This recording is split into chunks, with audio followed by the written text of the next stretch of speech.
Please excuse the hair, but here is part one of Who the Fuck Did I Marry? So I met my ex-husband around March 4th of 2020. We met on Facebook dating site, and we also matched on Hinge. I did not realize that he was on both under two different names. So one was his actual name, and the other one was a variation, like a nickname that he called himself. Different pictures. So it was a running joke between us. Oh, you ain't even recognize that you had matched with me on Hinge. No, I didn't. And also that should have been a red flag. By the way, you will notice in this story, I called it the United Nations of red flags. It is so many red flags that, I mean, you would have thought I was colorblind because I ignored all of them. So anyway, back to the story. We met around March 4th.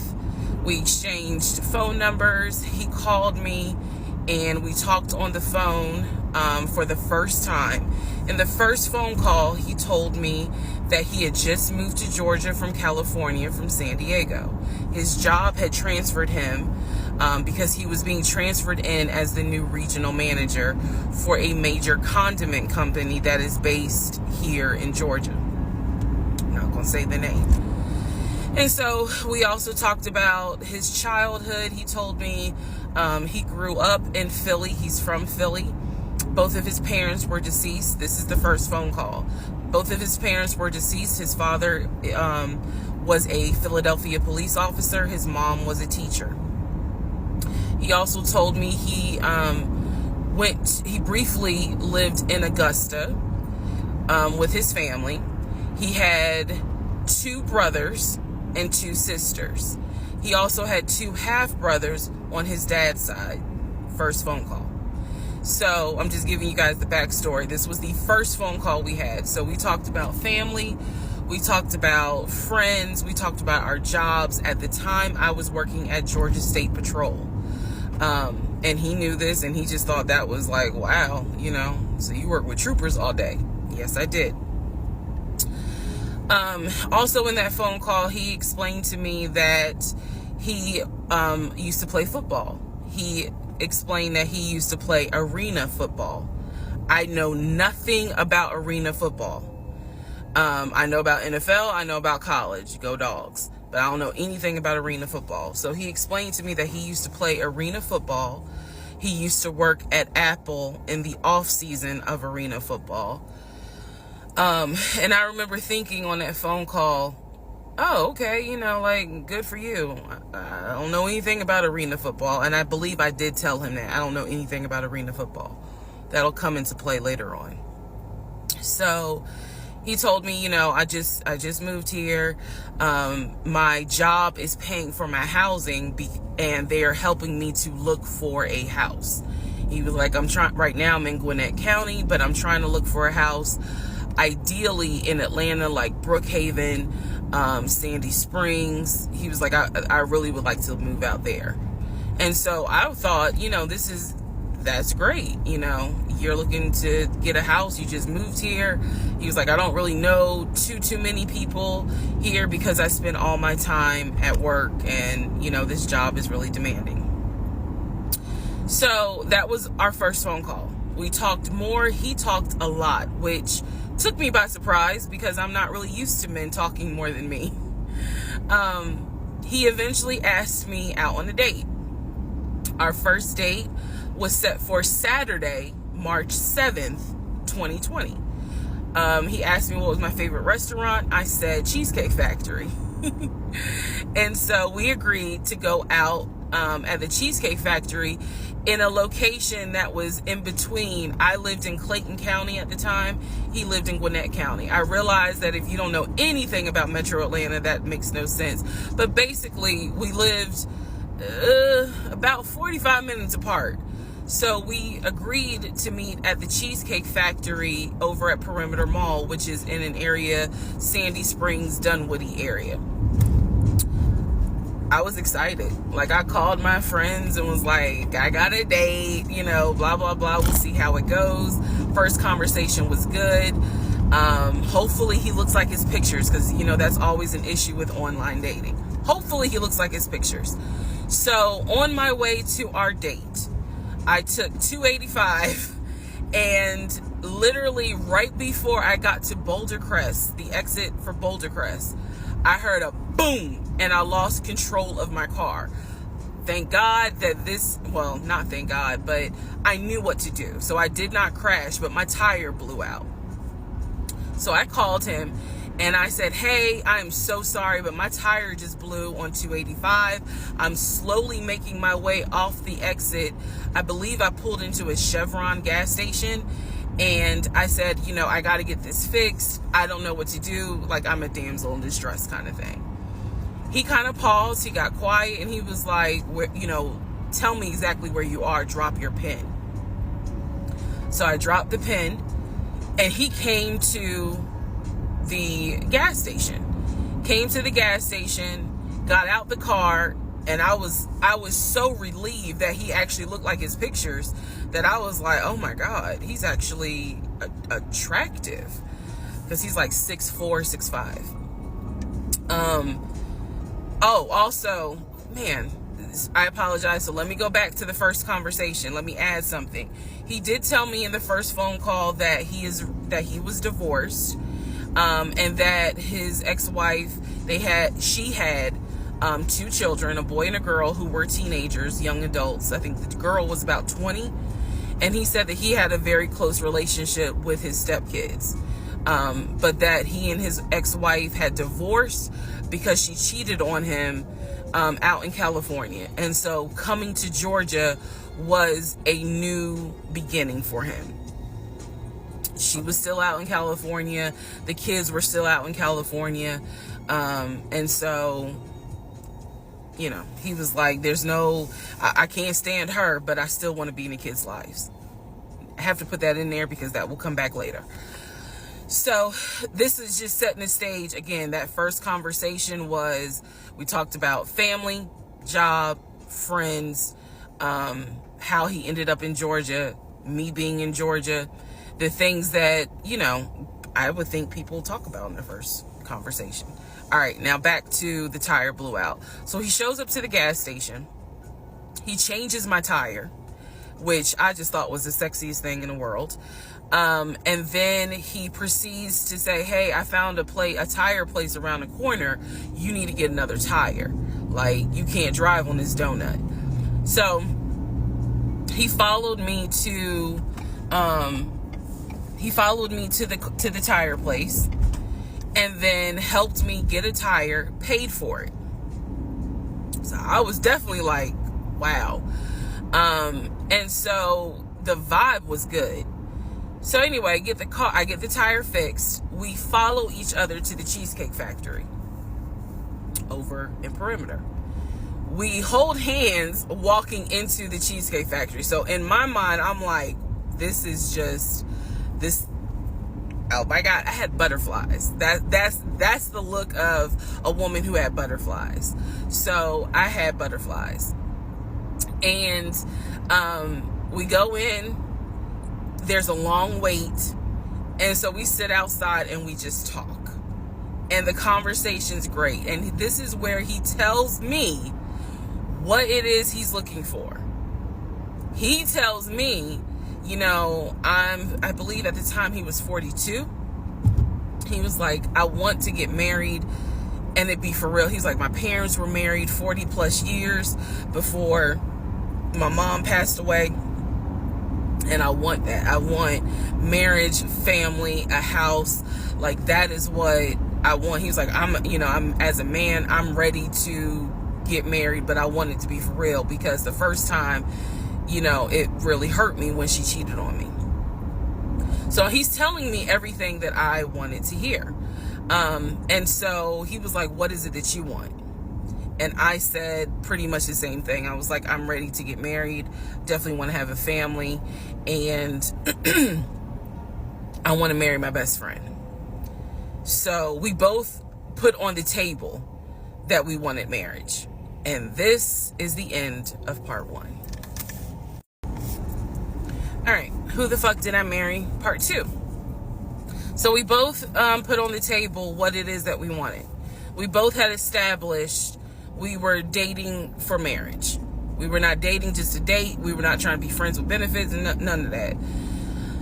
So the dinner at Cheesecake Factory went really well. We laughed, we joked, we talked about people, which is kind of up my alley, my sense of humor. It was a good vibe. So at the end of the date, at the end of dinner, we sat in his car and he played this song for me by John Legend. I don't know the name of the song. By the time this video posts, I will put the name at the bottom. I can't remember the song. I just remember that John Legend was talking about, I think I met my wife tonight. And I thought it was a sign. So I was like, oh my God. So anyway, we ended up sitting in the car talking just about life and experiences until about midnight. So during this conversation, he again is telling me how it was, what it was like living in California, how he went out there, he went to San Diego State, he played football for San Diego State. He talked about how, life, he loved it out there, so he stayed. That's when he joined the company. And then he explained that he also did arena football, but only did it for about 2 or 3 years.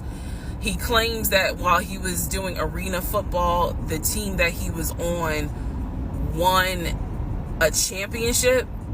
But again, keep in mind, I don't know anything about arena football. So I was like, okay, I didn't know that they had championships. And he was like, he got a little offended, like, yeah, they got championships. And, he was on that team. So he talked to me about how he worked at Apple. He worked something in the IT area of Apple, but it within the store. Again, it was one of those, it's like when I tell people I used to work at Amazon. I really wasn't paying much attention to it. Why? So we talked about all that. We talked deeply into what happened with the ex-wife. It's because I asked. He was not volunteering all this information. So in other words, I get very uncomfortable when men start talking about their ex a lot.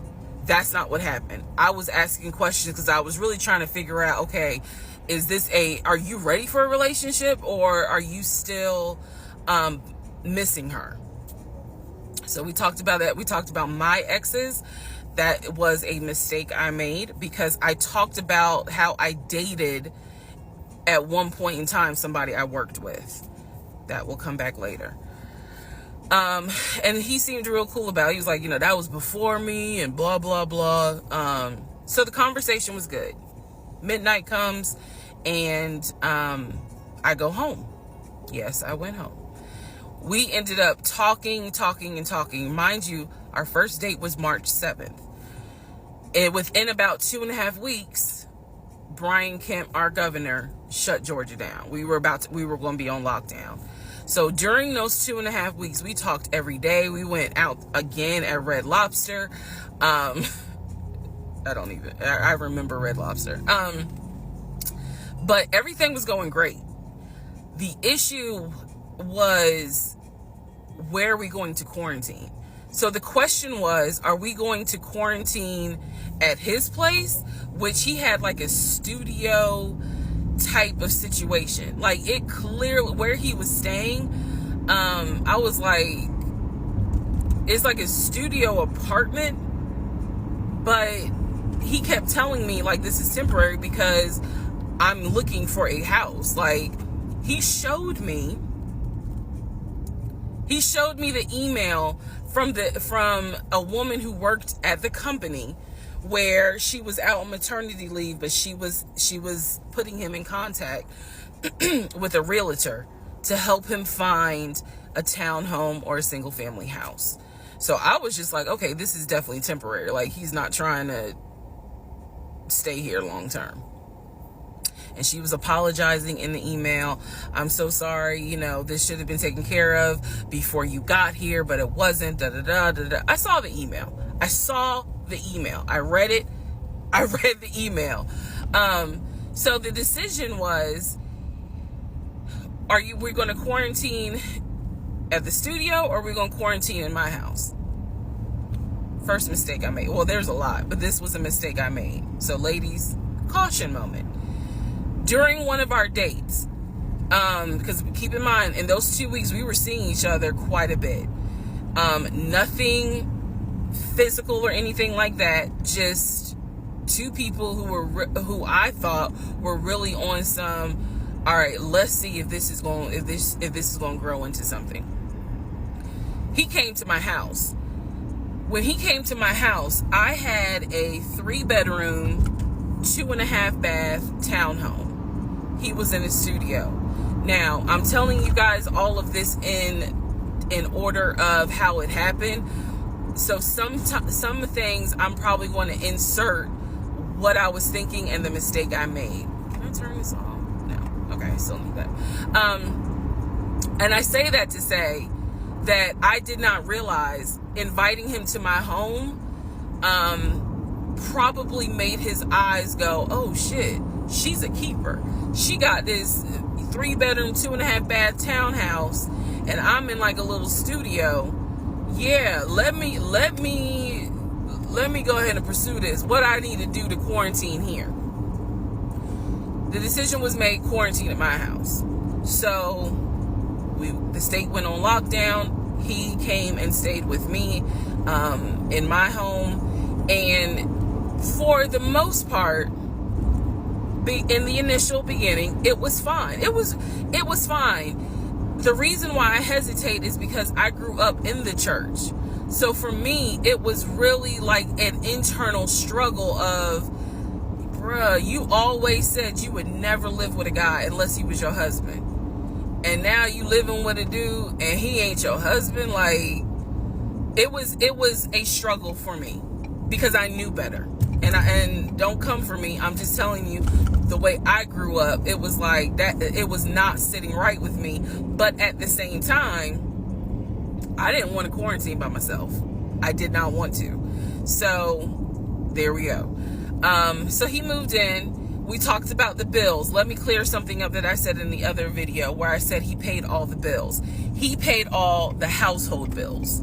He did not pay my car payment, my cell phone, or my car insurance.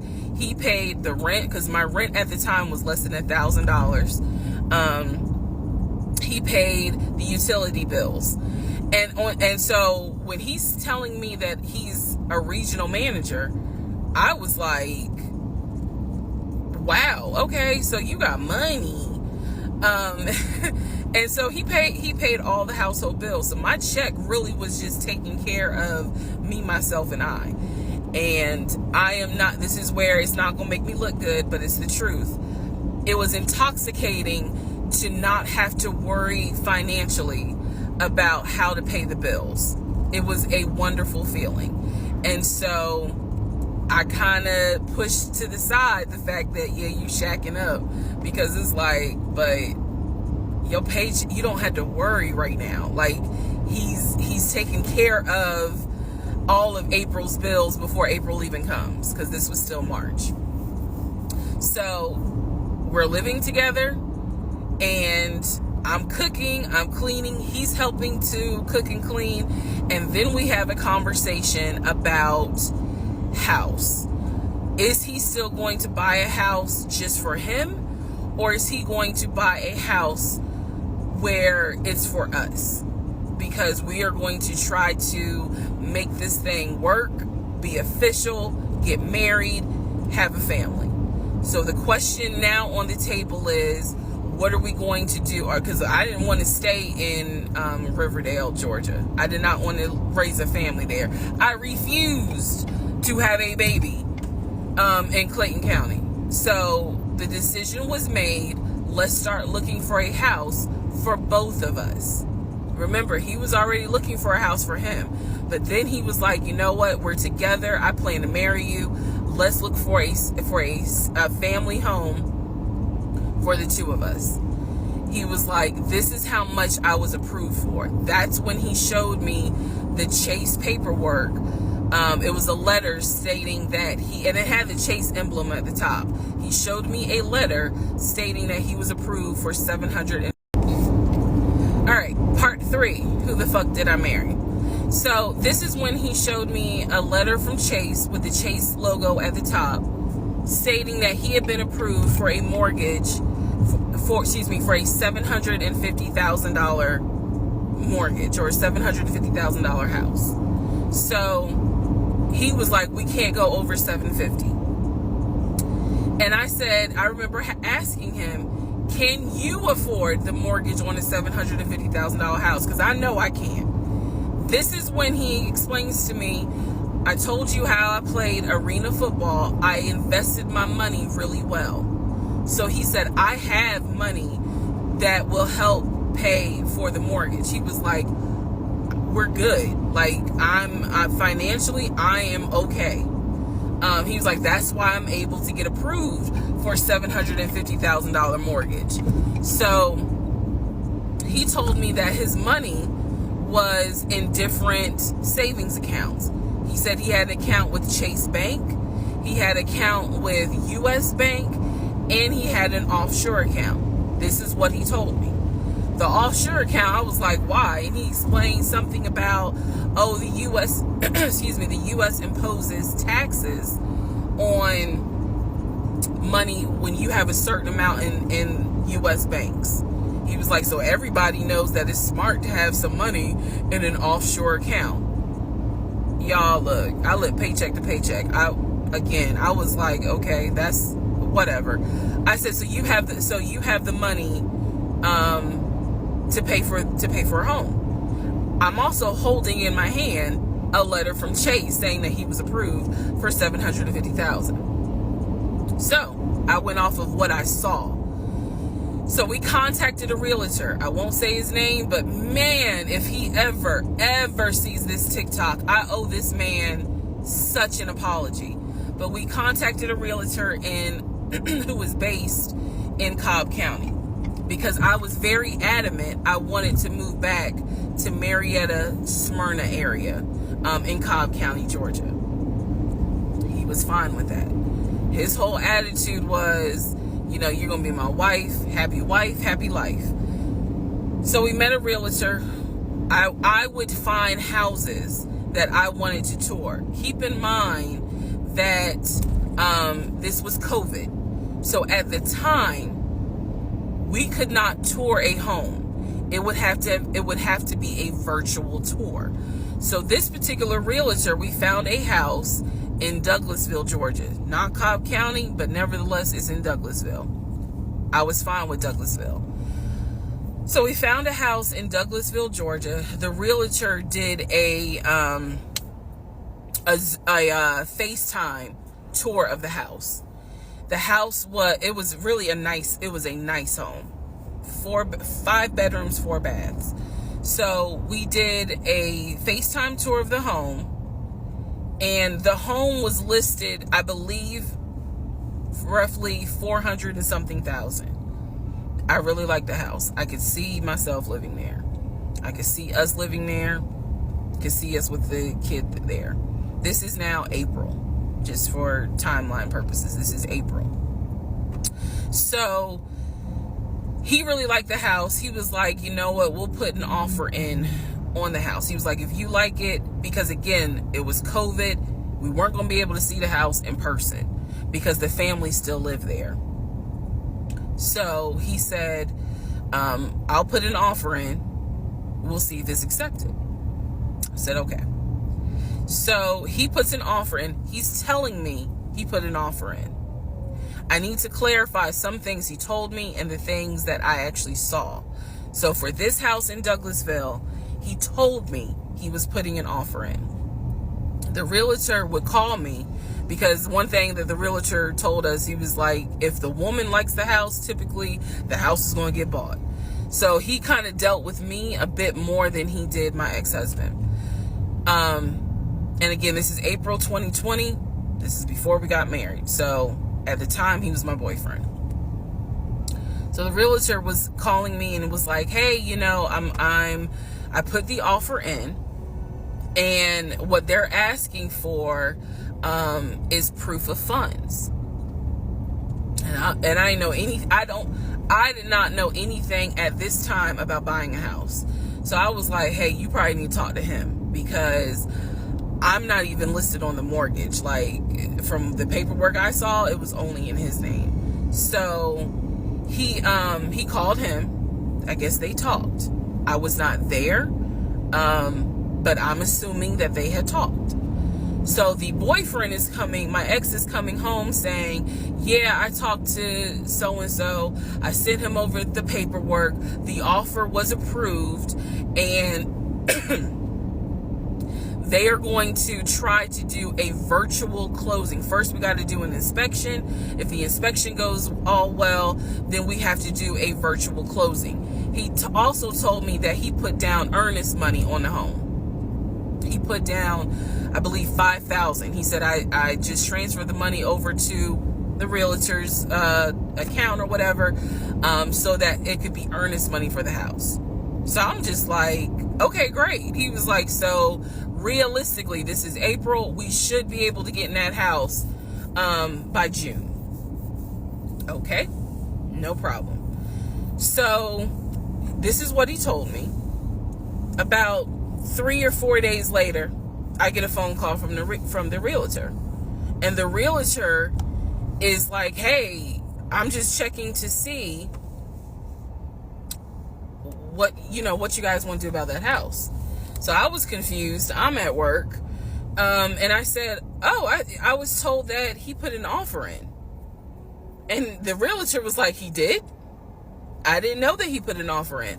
And I said, well, why wouldn't you know? Like, he told me he put the offer in, and he had paid earnest money, $5,000 earnest money.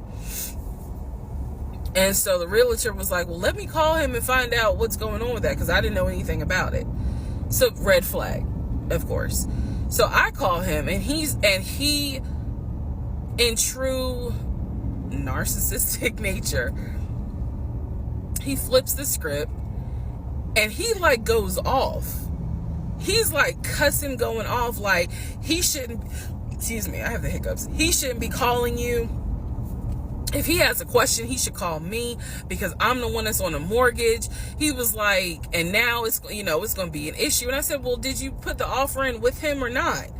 And he said, no, I did not put the offer in with him. I put the offer in with a friend of mine who is a realtor, so I can give him the business. So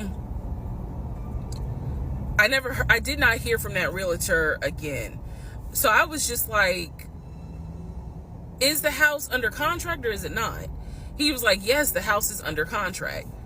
This is how crazy things work out. About 3 days later, on realtor.com, I'm looking at the house because I was trying to figure out in my mind how I'm gonna decorate. It shows the house is under contract. So, showed my boyfriend. My boyfriend's like, I told you it was under contract. He was like, I did you not believe me? And I ain't had the heart to say, hell no, I didn't believe you. Like, it seemed too good to be true. But once I saw the house was under contract, I absolutely believe that, okay, it's under contract with him. Like, yeah, we're about to do inspection. We are about to move. And so we had driven by the house because, again, keep in mind, a family's still living there. So we had driven by the house. At this point, he was like, I want us to start looking for furniture so that way we can go ahead and order it. So when it's time to move, the furniture is ready, because it takes like 6 to 8 weeks sometimes for furniture to be delivered if they don't have it in stock. Like, he was very methodical and planning and saying, this is what we need to do. So we started going to Home Depot, Lowe's, because we had a printout of what the sellers were going to take. They were going to take the appliances. He had a printout. Let me be clear. He had a printout. So it said on there that they were going to take the appliances. So we needed to get a new stove. new refrigerator, new microwave, all that stuff. So we went to Home Depot and Lowe's, and I went ham. I chose all these new appliances, and here's where we get into the shopping. All right, part 4. So we go to Home Depot, we go to Lowe's.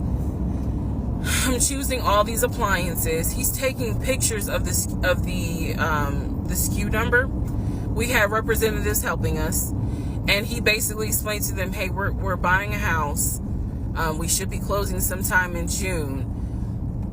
Can we order this stuff now? Can I put a hold on it? Like, what can we do? Because we're not ready for delivery.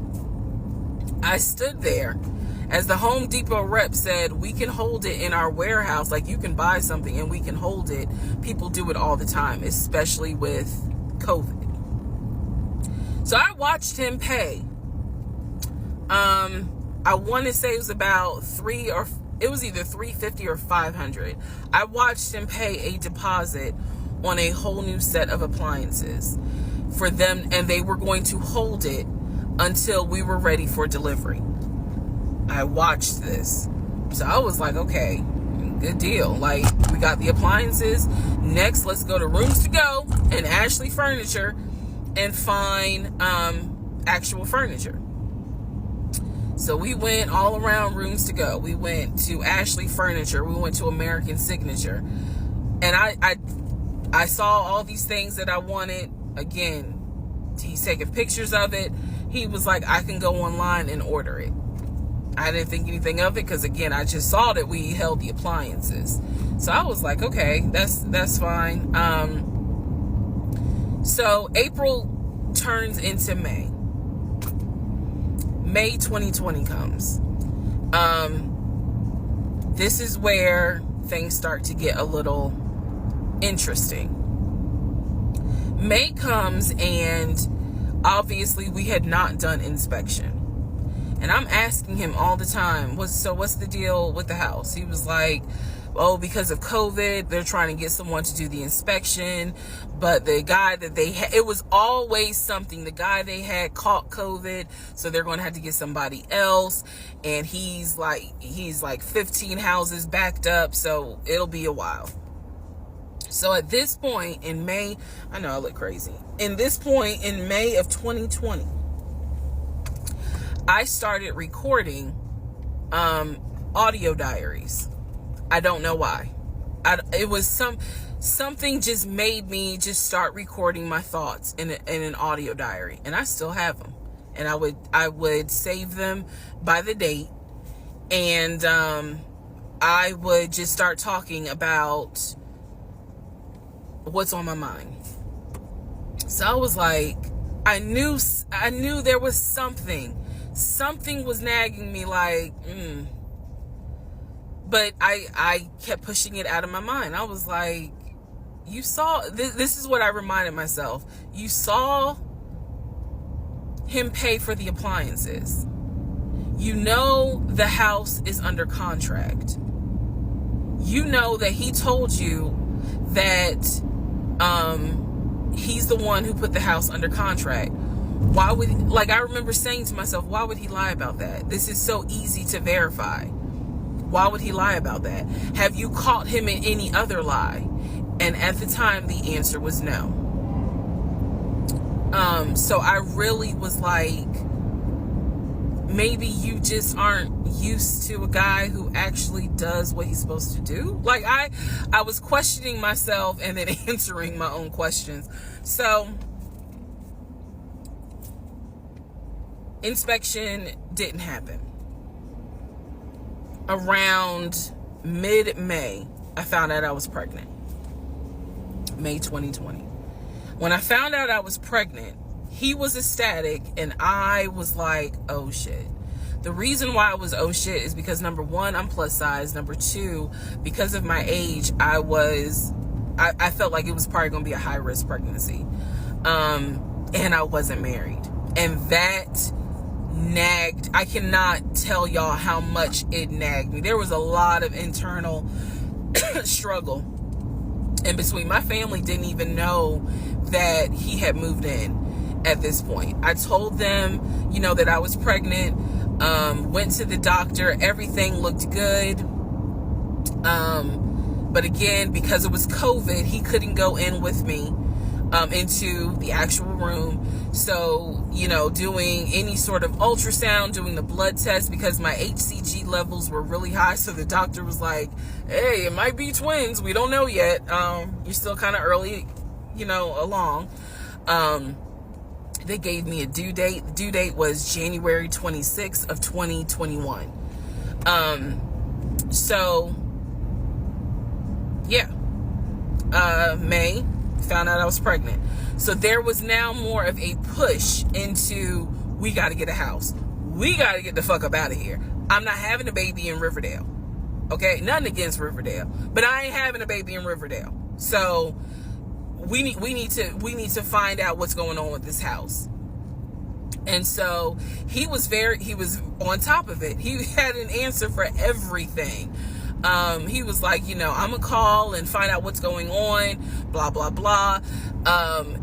He then magically told me about a week later, oh, they're going to do inspection on the house like in 2 days. So I was just like, okay, keep in mind, I'm taking his word for it. I'm taking his word for all this. So he's like, they're going to do an inspection. Once we get the inspection report back, then we will know what we are going to be responsible for. What are we getting ourselves into? So, I guess they did an inspection. He showed me an inspection report. Only thing that they said that the roof had just recently been replaced, which I remember he was very happy about. And the issues that there were for the house were minor. It was not a bad, because we did have a discussion about it. He was like, it's nothing that we can't handle. Then he said that we were set to close the end of May. We were set to close the end of May. He told me it was going to be a virtual closing. You're probably like, what the hell is a virtual closing? Because again, he's saying because of COVID, people are not closing in the office. They're doing a virtual closing where you would need to electronically sign the paperwork. This is what he's telling me. And so he was like, we're set to close like just before Memorial Day. And so for some reason, again, there's still that nagging part. For some reason, I didn't start packing. Anyone that knows me will tell you I hate moving. I've done it enough in my life. I hate moving. But I did not start packing up that house at all. I was just like, you know, I'm pregnant. My body was changing so fast that it was like I can barely keep my eyes open half the day. And so, no, I didn't start packing. And I remember I did record, again, I was recording audio diaries just about every day. When something didn't sit right, I would verbally record it in the audio diary because I was like, I don't know what it is, but there's something. That was the theme of our relationship. I don't know what it is, but I know there's something. And so I remember talking to myself in my little prayer closet, because that's where I would do my recordings. And I remember thinking, what if we don't get this house? Like, what if he's lying? But again, there goes that thought process of, why would he lie about this? Like, who makes up that they're buying a house when in fact they're not? And then he's showing you all this paperwork. Like, come on, you can't be that jaded that you don't even believe what's in front of you. All right. So now we're going to go into part 5.